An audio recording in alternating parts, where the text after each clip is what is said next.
Hello people, welcome back to our channel. మన ఛానల్ని subscribe చేయండి, లైక్ చేయడం మర్చిపోకండి.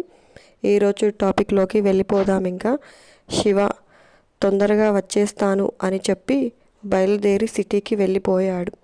శక్తి కిచెన్లోకి వెళ్ళింది. వంట పని పూర్తి అవడంతో ఆరు బయట కూర్చొని కబుర్లు చెప్పుకుంటున్నారు. ప్రియా, శక్తి, రాధ. సునంద కూడా వంట పని పూర్తవడంతో స్నానం చేసి వచ్చి బయట కూర్చొని పిల్లల మాటలు వింటూ ఏదో గుర్తుకు వచ్చిన దానిలాగా, శక్తి, దేవుడి దగ్గర డబ్బులు తీసి దాచుకున్నావా అని అడిగింది. లేదత్తయ్య అని పరిగెత్తుకుంటూ దేవుడి గదిలోకి వెళ్ళి చూస్తే అక్కడ డబ్బులు కనిపించడం లేదు. మొత్తం వెతికినా ప్రయోజనం లేకపోయేసరికి శక్తికి ఏం మాట్లాడకుండా సైలెంట్గా ఊరుకుంది. ఒక్కసారి ఈ డబ్బులు తీసిన వాళ్ళు నాకు దొరకాలి, మామూలుగా ఉండదు నా చేతిలో. అవి మామయ్య కష్టాజీతం, భూదేవి అనుగ్రహం. అవి కొట్టేసిన వాళ్ళ చేతులు విరిగిపోతాయి, వాళ్ళ కాళ్ళు చచ్చిపడిపోతాయి, పక్షవాతం వచ్చి నోరు పడిపోతుంది అని మనసులో తిట్టుకొని, అసలు నాకు దొరికితే అన్నీ విరిగిపోతాయి అని కోపంగా. అయినా ఇలాంటి పనులు ఎవరు చేస్తారు? ఎవరు చేసినా వాళ్లకు ఆ డబ్బులు అనవసరమైన తీరలేవు. కేవలం నన్ను ఏడ్పించడానికి తీశారు. ఇప్పుడు నన్ను ఏడ్పించాల్సిన అవసరం ఈ ఇంట్లో ఎవరికి ఉంది? అమ్మమ్మ నో, ఆవిడ ఇలాంటి చీప్ ట్రిక్స్ ప్లే చేయదు. ఈ విషయంలో తనని అవమానించి ఆవిడ లెవెల్ని తగ్గించలేము. ఇంకా గిరిజ అత్తయ్య, తనకి నోటి తొందరే కానీ ఇలాంటి పనులు చెయ్యదు. రేవతి పెద్దమ్మ, సుహాని ఉంగరాలు కొట్టేసి దానికి ఈ డబ్బులు కొట్టేయడం ఒక లెక్క కాదు. చుంచు మొహంది, అదే కొట్టేసి ఉంటుంది. నో డౌట్, చెప్తా దీని పని.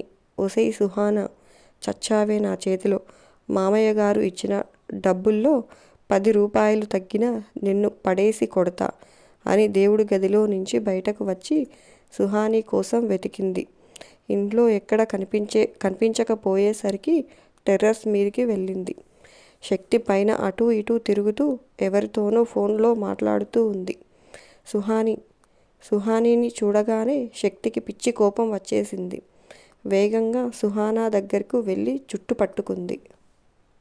శక్తి అలా పట్టుకుంటుంది అని ఊహించని సుహాని పెద్దగా అరిచి వదలమని గుంజుకుంటుంది. అయినా శక్తి వదలకుండా గట్టిగా పట్టుకొని రెండో చేత్తో చెయ్యిని వెనక్కి మలిచి కాలు మీద కాలు పెట్టి కదలనివ్వకుండా పట్టుకుంది. ఓయ్, వదులుతావా లేక అరిచి గోల చేయనా అని బెదిరించింది సుహాన. అరవ్వే, అరువు. అందరూ వచ్చేలోపు నిన్ను కిందికి తోసేస్తాను, నీ ఇష్టం అని అంది శక్తి. అసలు నువ్వు నన్నెందుకు పట్టుకున్నావే అని అడిగింది సుహాని. అబ్బా నంగనాచి, ఏమీ తెలియనట్లు ఏం నాటకాలు ఆడుతున్నావే? ఎందుకు పట్టుకున్నానో నీకు తెలియదా అంటూ జుట్టును ఇంకా గట్టిగా పట్టుకుంది.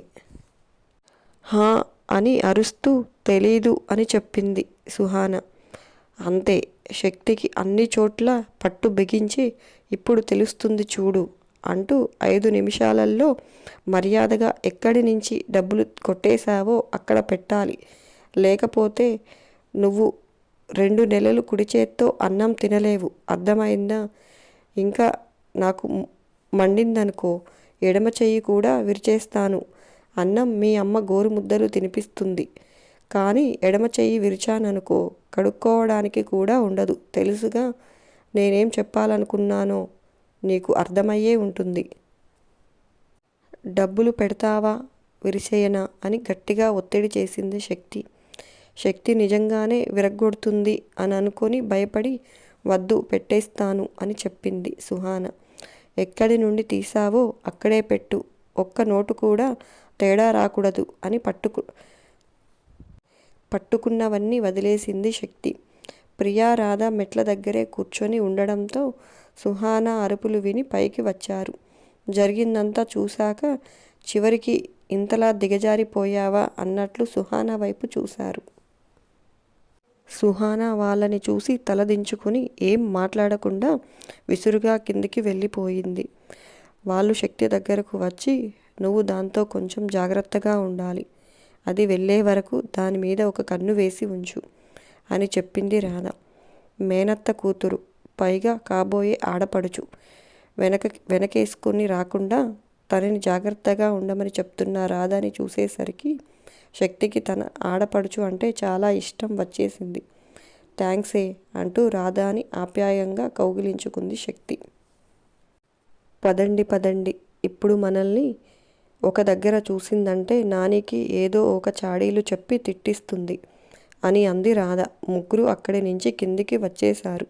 శక్తి పూజ గదిలోకి వెళ్ళి చూసింది. దేవుడి దగ్గర డబ్బులు పెట్టి ఉన్నాయి. శక్తి దేవుడికి దండం పెట్టుకొని డబ్బులు తీసి తన రూంలో పెట్టుకుంది. అందరూ భోజనాలు చేస్తున్నారు. శక్తి గుమ్మం దగ్గరే నిలబడి శివ కోసం ఎదురు చూడసాగింది. రామకృష్ణ సునంద వైపు చూసి, శివ ఎక్కడికి వెళ్ళాడు అని అడిగాడు. టైం చూసుకొని వెళ్తే వెళ్ళాడు, కానీ టైం చూసుకోవాలి కదా. అందరూ భోజనం చేస్తుంటే ఒక్కటే అక్కడ నిలబడి ఉంది అన్నాడు రామకృష్ణ శక్తి వైపు చూసి. నేను ఫోన్ చేశానండి, వచ్చేస్తున్నాను అని చెప్పాడు అని చెప్పింది సునంద. అలా అంటూ ఉందో లేదో శివ బైక్ సౌండ్ వినపడింది. గుమ్మం దగ్గరే నిలబడిన శక్తిని చూసి రాక్షసి అని నవ్వుకుంటున్నాడు శివ. శివ బైక్ స్టాండ్ వేయగానే దగ్గరకు వెళ్ళింది శక్తి. ఒక కవర్ ఇచ్చి లోపల పెట్టమని చెప్పాడు శివ. ఏంటి శివ అని అడిగింది శక్తి. మోటార్ సామాన్లే. ఎందుకో నీళ్లు సరిగ్గా రావడం లేదు. రేపు చేనుకి నీళ్లు పెట్టాలి, అందుకే తీసుకువచ్చాను అన్నాడు శివ. అవునా అంటూ ఇద్దరు లోపలికి వెళ్ళిపోయారు. శివాని చూడగానే మోటార్ సామాన్లు తెచ్చావా నానా అని అడిగాడు రామకృష్ణ. హా డాడీ, తెచ్చాను అని వాష్ బేసిన్ దగ్గర చేతులు కడుక్కొని భోజనానికి కూర్చుంటూ శక్తి వైపు చూశాడు. శక్తి కవర్ లోపల పెట్టి భోజనానికి కూర్చుంది. రేపు మోటార్ ఫిట్ చేసే వాడిని రమ్మని చెప్పావా అన్నాడు రామకృష్ణ. రేపు వాడేదో పెళ్ళికి వెళ్తున్నాడంట డాడీ. రేపు సాయంత్రం కానీ ఎల్లుండి పొద్దున్నే కానీ వస్తాడు. శివ, అలా ఎలా కుదురుతుంది? రేపు చేనుకి ఎట్టి పరిస్థితుల్లోనూ నీళ్లు పెట్టాల్సిందే అన్నాడు రామకృష్ణ. అందుకే నేనే ఊడదీసి చూస్తాను అన్నాడు శివ. శివ ఆ మాటలు అనగానే శకుంతల శక్తి ఇద్దరు ఒకేసారి నువ్వు వద్దు శివ అని, నువ్వు వద్దు కన్నా అని శకుంతల గట్టిగా అరిచారు. అలా అన్న తర్వాత అందరూ వీళ్ళ వైపే చూస్తూ ఉంటే వీళ్ళేమో ఒకరి ముఖాలు ఒకరు చూసుకున్నారు. ఇద్దరు నిదానంగా పైకి లేచి, నువ్వు వద్దు కన్నా, కరెంటుతో ఆటలు ఆడకూడదు. వాడు కాకపోతే ఇంకొకరిని పిలిపించు, అంతేకాని నువ్వు వాటి జోలికి వెళ్ళకు అని చెప్పింది శకుంతల. అవును శివ, అమ్మమ్మ చెప్పిన మాట విను. వేరే మెకానిక్ని పిలిపించు అని చెప్పింది శక్తి. అబ్బా, అదేం పెద్ద రిపేర్ కాదే, నువ్వు ఊరికే భయపడిపోతున్నావు అన్నాడు శివ. అయినా వద్దు బాబు అని అంది శక్తి. శివకి ఏదైనా అవుతుందేమో అనే శక్తి భయం చూస్తే శకుంతలకి శక్తి అంటే ఉన్న కోపం కొద్దిగా తగ్గింది. నేను వేరే అతనికి ఫోన్ చేస్తానులే. శివ, నువ్వు కదిలించకు అన్నాడు రామకృష్ణ. వాళ్ళతో వాదించి బాధ పెట్టడం ఎందుకు అని అప్పటికే సరే అన్నాడు శివ. నువ్వు కదిలించకు అన్నాడు రామకృష్ణ. అందరూ భోజనం చేసేసి ఎవరి గదుల్లోకి వాళ్ళు వెళ్ళిపోయారు. శివ షర్టు తీసి వాష్రూమ్కి వెళ్ళొచ్చి ఇందాక నేనిచ్చిన కవర్ ఏది అని అడిగాడు శక్తి. శక్తి కవర్ తీసుకువచ్చి ఇచ్చింది. ఏంటి శివ, ఇంత బరువుగా ఉంది అని అడిగింది. మిషన్ సామాన్లు బరువు ఉండక ఎలా ఉంటుందో అంటూ అందులో నుంచి వేరే కవర్ తీశాడు శివ. శివ కవర్ని శక్తికి ఇచ్చి తీసుకో అని అన్నాడు. శక్తి కవర్ వైపు చూసి ఏంటి శివ అని అడిగింది. ఓపెన్ చేసి చూడవే అన్నాడు శివ. శక్తి కవర్ ఓపెన్ చేసి బాక్సు బయటకు తీసింది. సెల్ ఫోన్ అంటూ నోరు తెరిచి చూసి చిన్న పిల్లలాగా గంతులు వేస్తూ బాక్స్ని ఓపెన్ చేసి వావ్ శివ, చాలా బాగుంది అని చెప్పింది. శివ ఫోన్ తీసుకొని సిమ్ వేసి తన నెంబర్కి కాల్ చేశాడు. తరువాత శక్తికి ఫోన్ ఇచ్చి తన ఫోన్ తీసుకుని లిఫ్ట్ చేశాడు. శక్తి ఫోన్లో గట్టిగా ముద్దు పెట్టింది. శక్తి అలా పెడుతుంది అని ఊహించని శివ ఫోన్ పక్కన పెట్టి అదేదో ఎదురుగా నాకే పెట్టొచ్చు కదా అన్నాడు నవ్వుతూ. శక్తి నవ్వుతూ 21,000 తీసుకువెళ్ళి శివకు ఇచ్చింది. నాకెందుకే, నీకు ఇష్టం వచ్చింది కొనుక్కోమన్నానుగా అన్నాడు శివ. శివ, నాకిప్పుడేం అవసరం లేదు. నువ్వు ఫోన్ని నీ ప్యాకెట్ మనీతో కొని ఉంటావు. ఇప్పుడు రాధా పెళ్ళి కదా, నీకు అవసరాలు ఉంటాయి, తీసుకో. అన్నిటికీ మామయ్య గారిని అమ్మమ్మని అడగలేవుగా, అందుకే నీ దగ్గరే ఉండనివ్వు అని అంది శక్తి.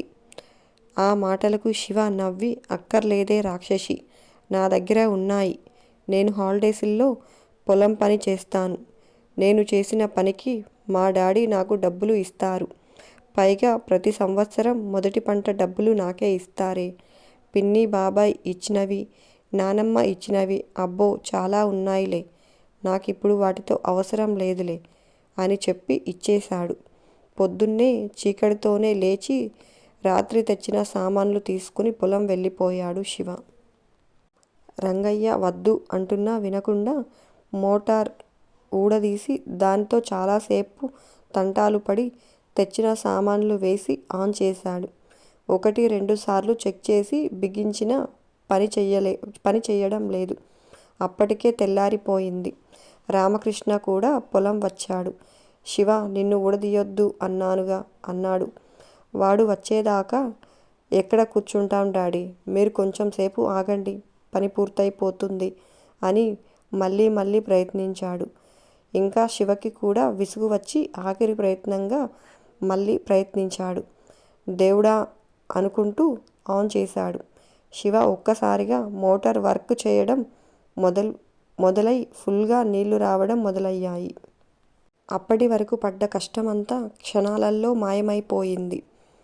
ఎంతైనా అబ్బాయి గారు అంటే అబ్బాయి గారేనండి.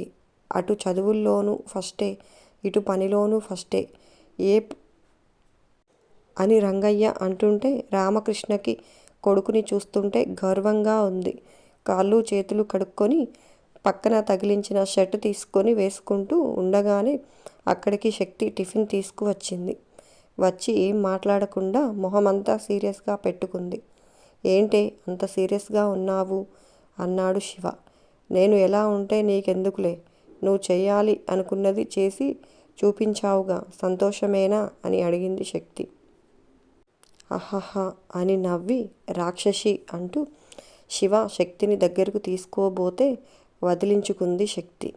నీకు సంతోషంగా లేదా నేను కొత్త పని నేర్చుకుంటుంటే అని అడిగాడు శివ. సంతోషమే కానీ అంతకంటే భయంగా కూడా ఉంది. శివ, పొద్దున్నే నేను లేచేసరికి వచ్చేశావు. ఎన్నిసార్లు ఫోన్ చేసినా లిఫ్ట్ చేయలేదు. నేనెంత భయపడి చచ్చానో తెలుసా అని అడిగింది శక్తి ఏడు మొహం పెట్టుకొని. భయపడుతూ కూర్చుంటే జీవితంలో ఏదీ సాధించలేమే. ఆఖరికి శ్వాస తీసుకోవడానికి కూడా భయపడిపోతాం. అందుకే భయాన్ని వదిలేసి ధైర్యంగా ముందడుగు వెయ్యాలి. అప్పుడే విజయం మన సొంతం అవుతుంది. నీ పతిదేవుడికి భయం అన్నా ఓటమి అన్నా నచ్చదు శివాంగి అంటూ శివ 2 బుగ్గల్ని లాగుతూ ఏం టిఫిన్ ఈరోజు, ఆకలి వేస్తుంది అన్నాడు శివ. వడలు ఇడ్లీలు అని చెప్పి శివకి టిఫిన్ పెట్టి ప్లాస్కోలో తెచ్చిన పాలు గ్లాసులో పోసి ఇచ్చింది. పాలు తాగుతూ అవును, నిన్నెవరు తీసుకువచ్చారే అని అడిగాడు శివ. ఎవరేంటి, అందరూ వచ్చారు. వాళ్ళు అరటి తోట చూస్తూ ఉంటే నీకోసం నేను వచ్చేశాను అని చెప్పింది శక్తి. శక్తి భయపడిపోయింది అని అర్థమై దగ్గరకు తీసుకొని నిద్రపోతున్నావే, లేపాలి అనిపించలేదు. అసలే నిద్రంటే తమరికి ప్రాణం కదా అన్నాడు శివ.